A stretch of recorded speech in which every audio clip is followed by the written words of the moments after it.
Bienvenidos a un programa más de Viva Mejor, donde cada semana presentamos diferentes especialistas de la medicina con temas interesantes que nos ayuden a vivir mejor.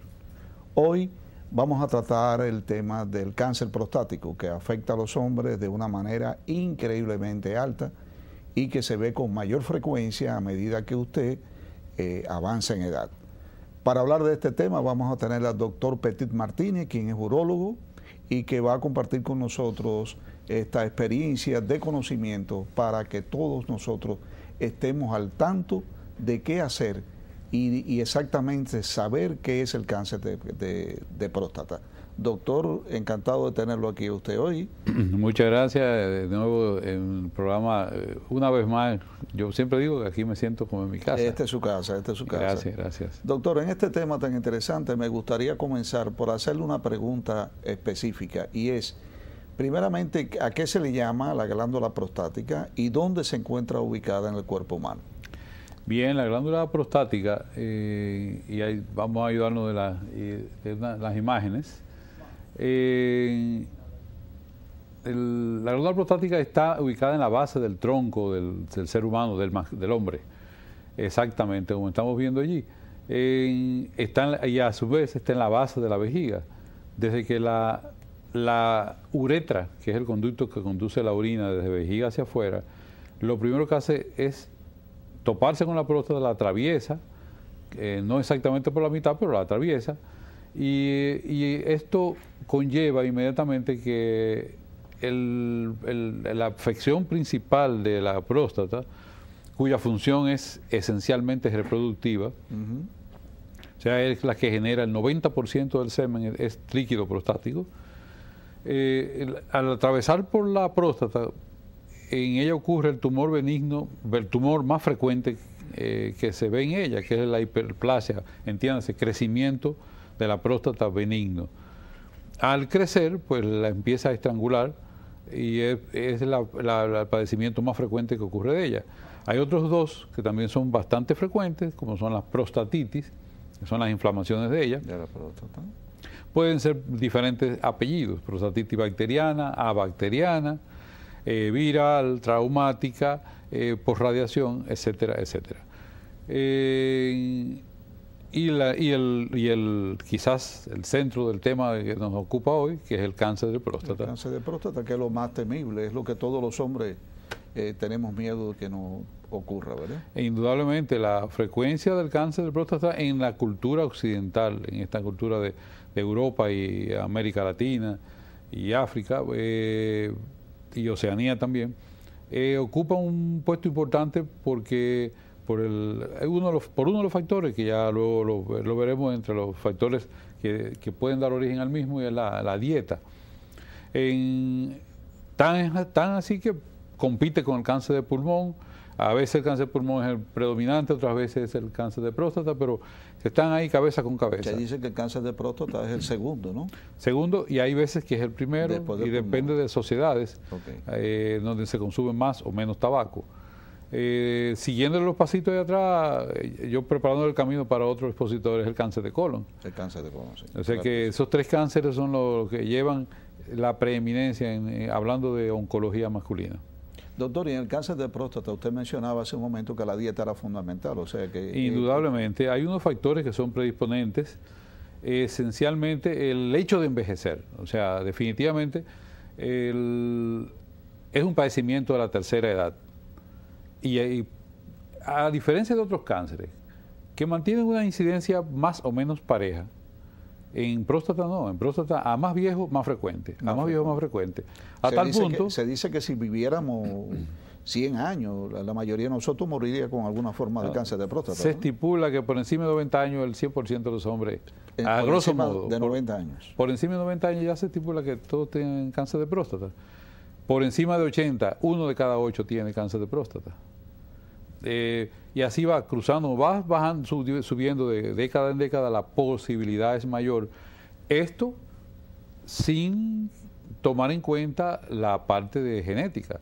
Claro. Esto estamos hablando de población general. Ahora, si tienes un familiar directo, entiéndase papá, hermano, tío, abuelo, la posibilidad aumenta en 4 a 7 veces con respecto a aquellos hombres que no tienen ese antecedente familiar. O sea que si cualquier televidente no está viendo que un familiar, ¿verdad?, haya sufrido, cercano haya sufrido de cáncer de próstata, definitivamente esa persona o esa familia tiene una incidencia mayor, ¿verdad? Seguro. De 4 a 7 veces. Sí, y yo personalmente, ya les digo, ustedes son una población especial a los cuales yo quisiera ver por lo menos 2 veces al año y saber que están principalmente cuando están cruzando los 60.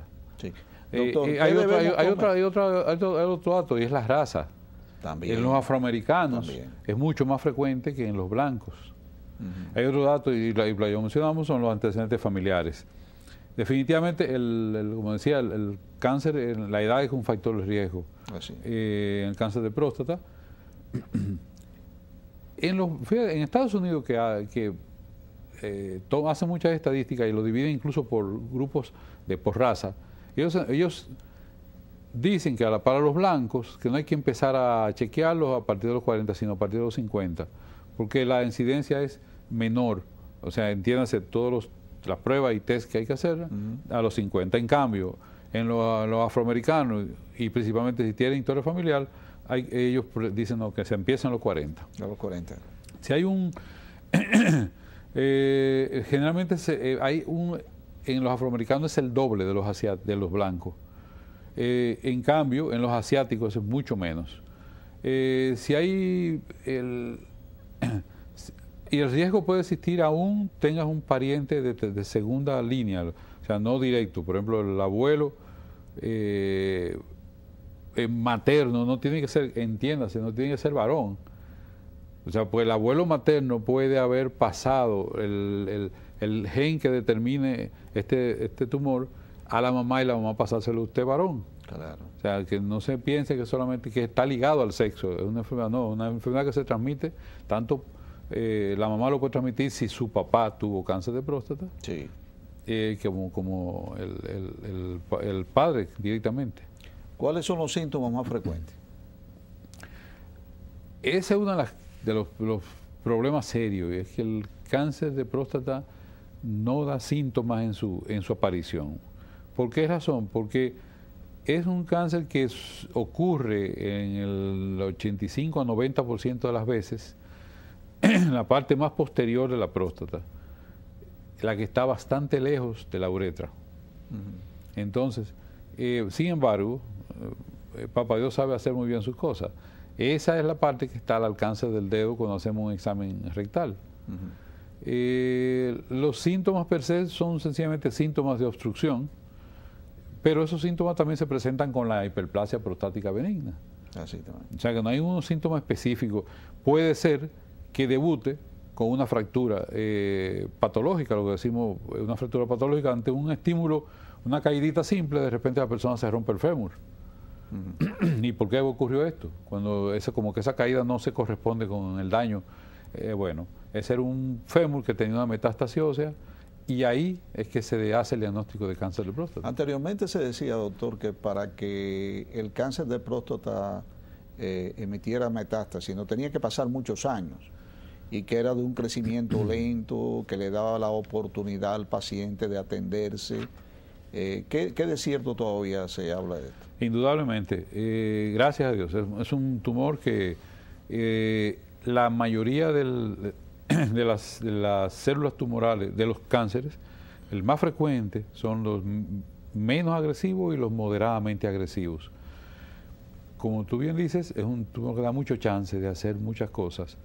Incluso en la parte de tratamiento vas a ver que voy a mencionar que uno de los tratamientos no hace nada, sencillamente observación. Claro. Por el tipo de célula que es, un tipo de célula poco agresiva. Entonces no hay necesidad de usted meter a la persona en ninguno de los tratamientos que hoy día existen. Esto lamentablemente, y tú como latino lo conoces, va ligado a la cultura, a la idiosincrasia de la persona, de los pueblos. Eso es más aceptable en las culturas que son gente fría, pero en el latino es difícil uno vender la idea de que estése tranquilo, venga a verse nada más cada 4 o 6 meses, porque el latino dice, no, yo tengo una cosa ahí dentro, a mí hay que hacerme algo, yo no puedo quedar sin que no me hagan nada. Efectivamente. Si no le hacen nada, probablemente busque otro médico. Así mismo, si no es un médico agresivo, ellos dicen que no lo quieren. No, sí, es que si no le hizo nada, y que como yo con un cáncer y no me hizo, y que me ponga yo a sentar a esperar, a riesgo de que esto ya se salga fuera de control. Es difícil vender esa idea en este país. Vemos a diario muchísimas personas haciéndose el PSA, que es la prueba para específicamente saber si tú tienes algún aumento de las enzimas que pueden decir que tengas un cáncer de próstata o no. ¿Cómo no? Y oímos también a muchas personas decir que si el PSA está normal, no tiene necesidad de hacerse el tacto rectal. Bueno, como información vamos a decir que en 100 cánceres que se diagnostiquen, 1/3 de ellos tiene el PSA normal. Tiene el PSA normal. O sea que un PSA normal no significa ausencia de malignidad, si podemos decirlo así. Hoy día tenemos 3 métodos diagnósticos básicos, que son el que mencionamos, el PSA normal, que es una proteína que produce el tejido prostático normal, pero también lo produce el tejido prostático maligno. Entonces hay unas relaciones que se miden en sangre con PSA total, PSA libre, y estos numeritos, que valga la aclaración, voy a aprovechar el momento. Los laboratorios ponen como valores normales unos valores de referencia. No le hagamos caso a eso, porque el PSA tiene muchas variables. Depende de la edad de la persona, depende del tamaño de la próstata, depende de si existe una prostatitis aguda o crónica, depende si tiene hiperplasia prostática en gran medida, depende si hay o no cáncer, depende si esa persona, usted tiene que examinarla acorde o sea, correlacionando ese hallazgo de ese PSA con lo que usted va a encontrar con el examen rectal. Pero es importantísimo lo que usted está diciendo, doctor, porque yo como psiquiatra he tenido que atender a muchas personas que han venido con el PSA. ¿Con pánico? Con pánico. ¿Entiendes? Mira lo que dice aquí, mira lo que dice aquí, mira los valores como están. Yo tengo cáncer, ¿tú entiendes? Y es algo que no... Eso no debiera existir. Esos reportes en realidad no debieran ser escritos de esa manera, porque es el urólogo la persona que va a manejar eso y que conoce toda la mecánica al respecto, ¿entiendes? Esto asusta al paciente. Claro, ¿cómo no? Así mismo yo he recibido pacientes en pánico porque le dijeron que le encontraron un PSA y alguien dijo que había que hacer una biopsia inmediatamente. Así mismo. Y espéreme. Y le dijeron esto, y vieron esto desde este punto de vista. No, en realidad yo voy más lejos. Yo creo que los resultados del laboratorio no lo deben manejar los pacientes. Eso debería ser laboratorio médico. Así mismo. Estrictamente, porque no hay el paciente es un paciente, no sabe de medicina, no sabe interpretar esto. Uno como urólogo tiene que ver cómo interpreta. Imagínense que alguien no urólogo, ya siendo médico, un urólogo también quiera una interpretación. Por ejemplo, una persona de 45 años, dicen los laboratorios que hasta 4 nanogramos por mililitro es lo normal. Una persona de 42 años va a mi consultorio y tiene 3 de PSA, y para mí tiene un cáncer, hasta se muestra lo contrario. Si no tiene prostatitis, para mí tiene un cáncer. Entonces, fíjese, y está normal, está dentro de los rangos normales. ¿Por qué? Pues no se ajusta eso con la edad, ni se ajusta con el tamaño de su próstata a esa edad. Claro. Por eso vamos a tratar de no hacerle caso, por lo menos no interpreten. Efectivamente. Doctor, el tacto rectal. ¿Cómo no?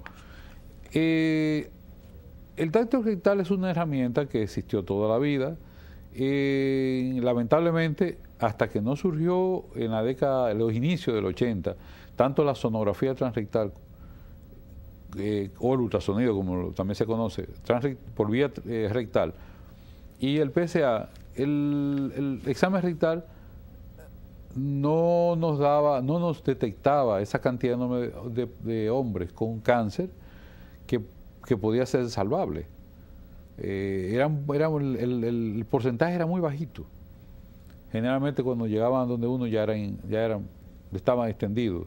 Lo único que uno puede hacer era ver cómo paliar la enfermedad lo mejor posible, darle calidad de vida. ¿Por qué el examen rectal complementa, igual que complementa con el PSA y con el ultrasonido? Cuando se juntan estos tres, hay un valor de certeza de alrededor de un 80%, pero solos, ninguno yo diría que llega a un 50%, solo analizado, cada uno O sea que por cada separado. uno de ellos debe realizarse para poder sacar un... En nuestra opinión, debe realizarse porque no son excluyentes, son complementarios. Son complementarios. Lo que uno ve o hace no lo hace el otro. Y en caso, por poner un ejemplo, en hombres que tienen prostatitis crónica, ni hablar, en el sentido en el examen rectal no te sirve ni nada, porque la próstata cambia la textura. O sea, ¿qué es lo que vemos con el examen rectal? La textura y la forma. Y si podemos... ¿Es doloroso al tacto? No debe ser doloroso. Es indoloro. No, es solamente si existiera una prostatitis aguda. Okay. Es que pudiera ser doloroso, pero no debe ser doloroso en ninguna manera. Pues esa es la información que nos da el examen rectal. Y si hay por una prostatitis crónica, pues vamos a sentir ahí lo que querramos. Podemos equivocarnos 1000 veces, porque es lo que más nos inclina a pensar la posibilidad de un cáncer, porque nos altera el PSA, nos da un examen rectal alterado, y si por desgracia la persona tiene un antecedente familiar, pues vamos a estar ahí como cuidado si ahora sí hay cáncer. Sí. Y va a ser una persona que va a ser multibiopsiada. Hoy está muy de moda lo que es la biopsia transrectal. Sí. Que lo vemos con mucha frecuencia como un método de diagnóstico, ¿verdad? Es interesante. ¿En qué consiste? Igualito que la sonografía transrectal. El aparato que se introduce en el recto, que es como la más o menos el grosor de un dedo, tiene un canal fino, hueco, por el que se pasa una agujita. Y esa agujita obtiene de 8 a 10 a 12 muestras de tejido, cada una de ellas del grosor de una hebra de cabello. O sea que fíjense si no es dolorosa la biopsia, porque el recto no duele la punción. El recto duele si usted lo distiende. Sí. O sea, todo el mundo recordará en algún momento dado haber estado estreñido, constipado. Fíjese la molestia que significa esto. Sin embargo, igual la vejiga cuando se está llena de orina y no puede vaciarse, duele. Pero si usted la punciona a la vejiga, el nivel de dolor es ínfimo, porque no hay receptores para dolor, para punción. Igual el recto. ¿Quién es un candidato para una sonografía o para una biopsia transrectal? Bueno, ya la biopsia es cuando es aquel paciente que llega, vamos a pintar presente clásico, el más fácil, que tiene un antecedente familiar con cáncer, su primera va a los 40 o 50 años, la primera vez que va al urólogo, se le encuentra un examen rectal anormal, en el sentido de que se encuentra un nodulito, una zona endurecida, y encima de eso la sonografía nos reporta también un nódulo. Esa es otra aclaración. A los nódulos pueden transmitir mucho el sonido o transmitirlo poco. Entonces la palabra que usan los sonografistas es hiperecogénico o hipoecogénico, respectivamente. Ninguna de las dos son típicos de cáncer. O sea, el cáncer, no existe una imagen sonográfica que sea típica, nada más esa imagen, eso es cáncer, no, eso no existe. Tenemos que juntar todas estas informaciones, antecedentes familiares, PSA alterado, un nódulo sospechoso, e incluso yo voy más lejos, yo a esas personas las trato como si fuera una prostatitis bacteriana, y vuelvo y reevalúo de nuevo al mes o al mes y medio, y si las cosas no cambiaron y peor todavía, aumentó discretamente ese PSA, bueno, pudiese estarse dando entonces la indicación, sí, de que hay que hacer una biopsia. ¿Por qué? Es un paciente que no respondió a un tratamiento de lo más frecuente, que es una prostatitis. Se le pusieron antiinflamatorios, se le puso a hacer baños de asiento con agua tibia, que tiene un efecto antiinflamatorio también, y no hubo respuesta positiva, sino peor, empeoró el asunto. Bueno, pues parece que aquí hay algo más, que no es solamente no hay inflamación ni hiperplasia prostática benigna. Una vez que se ha detectado y se ha verificado que una persona tiene un cáncer, ¿verdad? ¿Cuál es el procedimiento a seguir? ¿Cuál es el tratamiento para esos pacientes? Sabemos que varían de acuerdo al estadio del cáncer también, ¿verdad? Sí, lo primero es que el patólogo nos va a informar, además de decirnos que hay cáncer, nos va a decir cuál es el grado de agresividad de esa célula. Y ahí es que se aplica lo que nosotros decimos que la gran mayoría de los cánceres, yo diría que 3/4 partes, o sea, el 75% de los cánceres son o un poco agresivos o medianamente agresivos. Bueno, ya saben esa información. Entonces, queremos saber la siguiente, qué tan extendido está. Eso va a estar dado en función de qué tan alto estaba el cáncer, el PSA, al momento de la biopsia. Y eso nos va a decir, vamos a clasificar como en 4 etapas, como las que estamos viendo ahora en televisión. El cáncer podrá tener 4 diferentes maneras de llegar a nosotros. Junto con la biopsia, con esa información, hacemos una tomografía de abdomen y de pelvis, buscando eso que estamos viendo. Queremos saber si existen ganglios aumentados de tamaño. Si por favor nos ponen la imagen anterior todavía. Si existen ganglios aumentados de tamaño, si el tumor se salió de la glándula prostática, por ejemplo en la imagen que está en el centro inferior, que es la etapa 3, ahí vemos la próstata con ya el tumor agarrando casi totalmente la próstata y saliéndose fuera de los límites de ella. Y en la etapa 4, en el extremo inferior derecho, final de esa está diseminado ya el tumor a otro sitio. Ya el cáncer salió de la próstata, ya está avanzando por otros. Cuando él sale fuera de nosotros, ¿a dónde se dirige el cáncer? Va a los huesos y va a las vísceras. Hay una imagen que la ejemplifica de cuáles son los sitios en los que, bueno, vamos a dejar esa imagen. Ahora, este es un ejemplo de una tomografía para fines de diagnóstico de si existe el tumor en vísceras o está en ganglios de la pelvis o en ganglios abdominales. Siguiente, hay otra imagen en la que se ve el tumor como está diseminado en orden de frecuencia a los huesos y a las vísceras. Todos estos estudios, doctor, pueden ser realizados aquí en el país, ¿verdad? Sí, cómo no. O sea, que no hay necesidad de salir fuera del país para hacer ningún tipo de diagnóstico de esto, ¿verdad? Exacto, hay un estudio, y es el estudio de los huesos que se hace con medicina nuclear, es exactísimo. Eso nos dice si hay nidos de células malignas en los huesos. Y ya con toda esa información, entonces ya sabemos qué tipo de cáncer tiene, qué estadio está, entonces viene el tratamiento. Perfecto. El tratamiento podría consistir de diferentes... Como yo decía ahorita, no es lo mismo un cáncer en un hombre de 50 años, que está activo totalmente, a un cáncer que está localizado a una glándula que no se ha salido, a un cáncer, ese mismo cáncer propuesto a un hombre de 75 años o de 80 años. El comportamiento va a ser diferente. Vamos a ser mucho más agresivos en un hombre de 50 que en el de 80. ¿Por qué? Por lo que decía, un hombre activo totalmente, el de 80, un hombre de tanta tercera edad, aunque esté totalmente, no tenga ninguna de otras enfermedades mórbidas.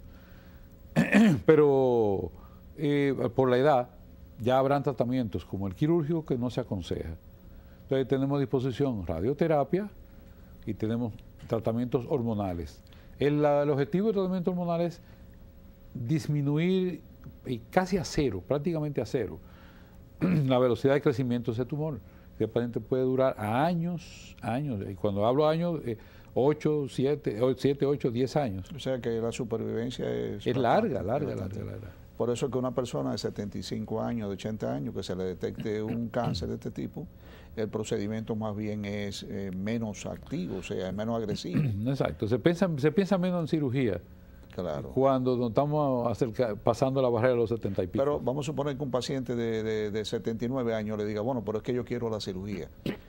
Yo no quiero que usted me dé tratamiento de quimioterapia ni que me dé radiaciones. Yo quiero la cirugía porque yo necesito estar tranquilo, ¿verdad? Vamos a suponer, esos casos me imagino que aparecen. Sí, ¿verdad? ¿Está contraindicada la cirugía en alguno de esos pacientes? ¿Hay algún tipo de contraindicación?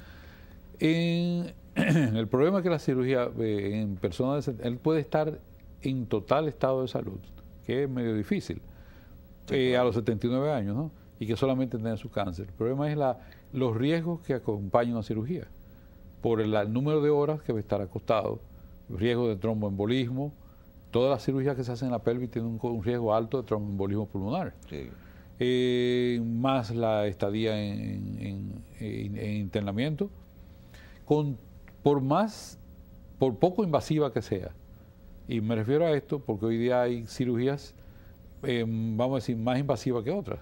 Está la cirugía abierta, que es la clásica, la prostatectomía radical. Está la cirugía, también la misma prostatectomía radical, pero por vía laparoscópica. Y está la última, que es la que se hace con robot.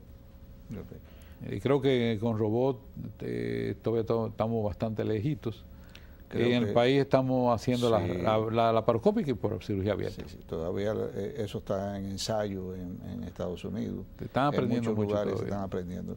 Doctor, desafortunadamente estamos llegando al final de nuestro programa. Hombre, muchísimo. Sabemos que se nos han quedado una serie de tópicos importantísimos, pero eso nos compromete a que usted venga en otra oportunidad y podamos cerrar con todo lo que nos ha faltado hoy con respecto al cáncer de próstata. Bueno, si cualquiera de nuestros televidentes necesita de su ayuda, ¿en dónde se encuentra usted, doctor? Estamos en Hospitén, Santo Domingo, está en la avenida Tiradentes, esquina Bolívar, y en el centro de Otorrino, la laringología, en la 27 de febrero. En Hospitén está el 809-541-3000 y en Otorrino está el 809-686-2626. Pues muchísimas gracias, doctor, y nos comprometemos a que regrese con nosotros con otro interesante tema relacionado con la urología. ¿Cómo no? Siempre su orden. Y ustedes no quiten su sintonía, por favor, y continúen con nuestro programa. Muchísimas gracias.